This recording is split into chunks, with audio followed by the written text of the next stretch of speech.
there was an international outcry against the brutality by the Israeli military.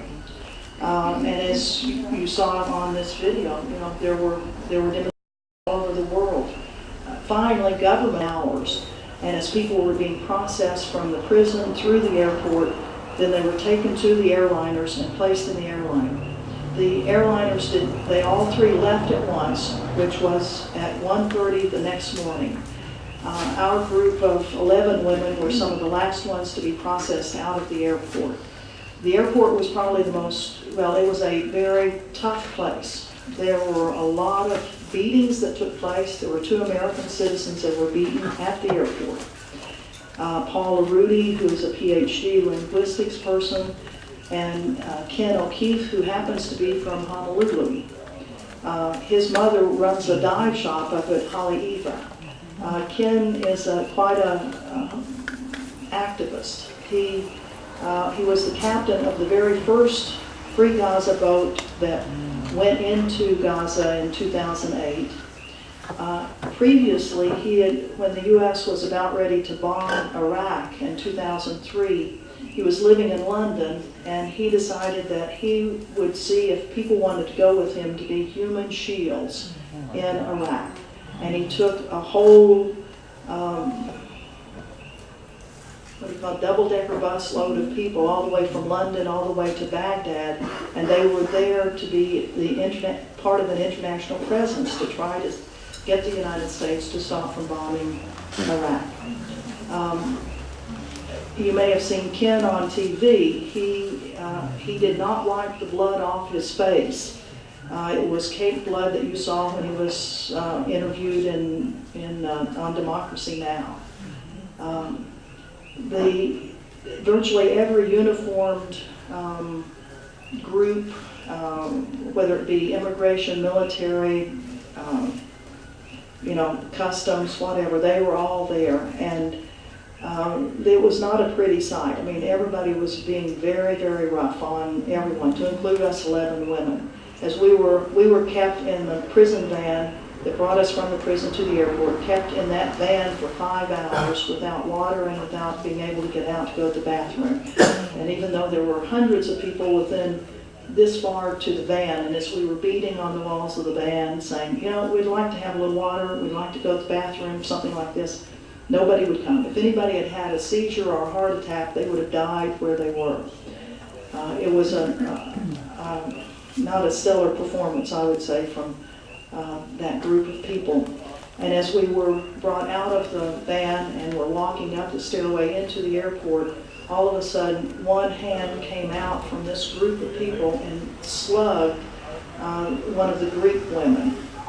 And then when we went on upstairs, it was very hostile, very, very hostile. Is this in Israel? That was, yes, at Ben Gurion Airport.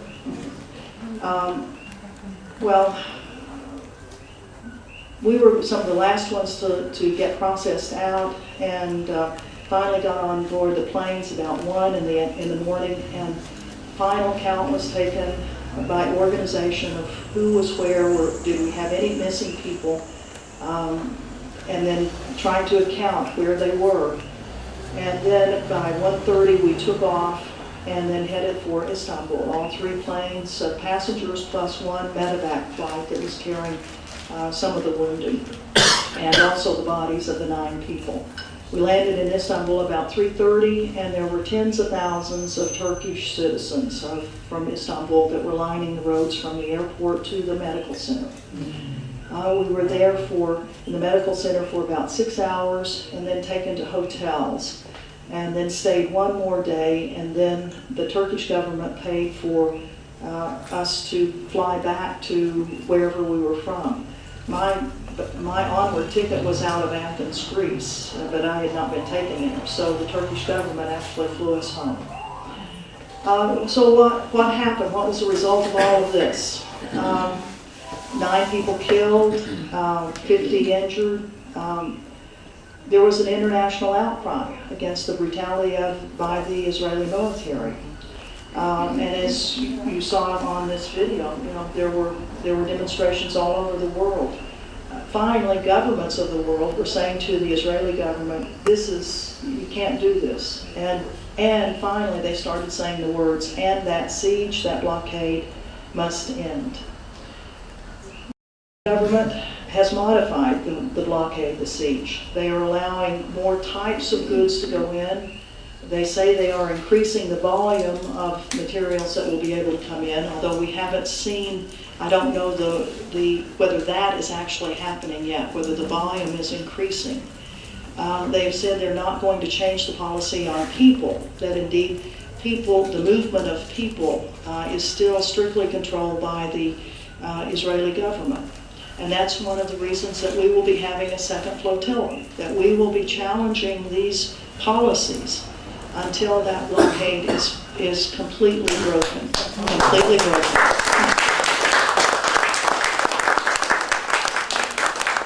And in fact, we're having, if anybody wants to help us out, we are going to have a U.S. ship that's going to be a part of this next flotilla, a U.S. ship in the name of U.S. citizens. We're fundraising for it right now.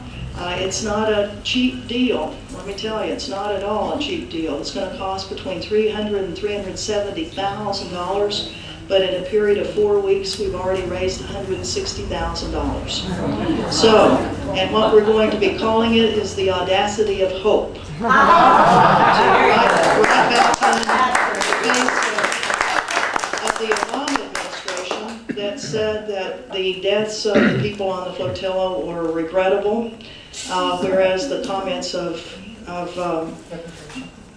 what's her name, the White House correspondent, Helen Thomas, when she made her comments that I don't agree with, but that those were reprehensible comments. But the Obama administration has been less than outraged about what happened. And so that's one of the reasons that we're using the audacity of hope idea. We do have some materials here. If anybody wants to donate, we'll be taking donations tonight, as we have all over the country. We can take cash if you want to go online.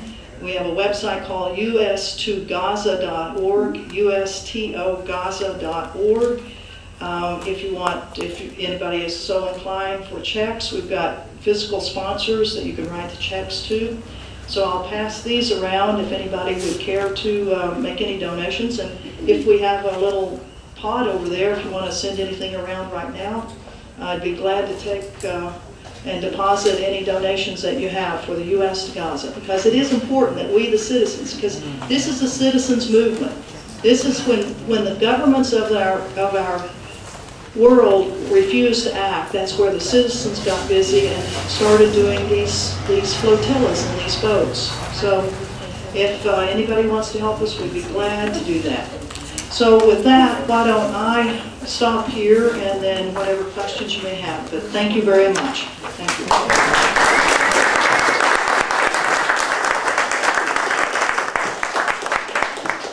When do you plan to take the next flotilla in? The next flotilla is planned for the late October. This year, yeah, because now's the time to do it. This is, I mean, the people of the world are seized by this, and this is the time to do it.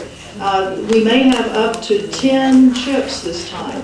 There's already a German Jewish boat that one's already bought, and the people have been identified that'll be on it. The European campaign to end the siege already has its boat. There's a boat coming out of Spain. There's one coming out, well, several will be coming out of Turkey. There's one purchased from the Middle East, from Dubai and Abu Dhabi. So it's going to happen. Well, I think I'm pretty much finished, because I see that what we saw on the news was a little bit different than your total report. And I understand that somebody named Lerner interviewed you, and you said that you needed to get all the facts together because you didn't know about certain things. But what I saw on television last night was interesting, because from a helicopter you can't throw a grenade. And so from what I understood last night when you were talking on, I guess it's on Hawaiian television, you said that there was grenades were thrown, but a helicopter can't throw a grenade directly underneath it. So I was just wondering what you meant by that. Well, what I was referring to were the percussion grenades that were being shot from the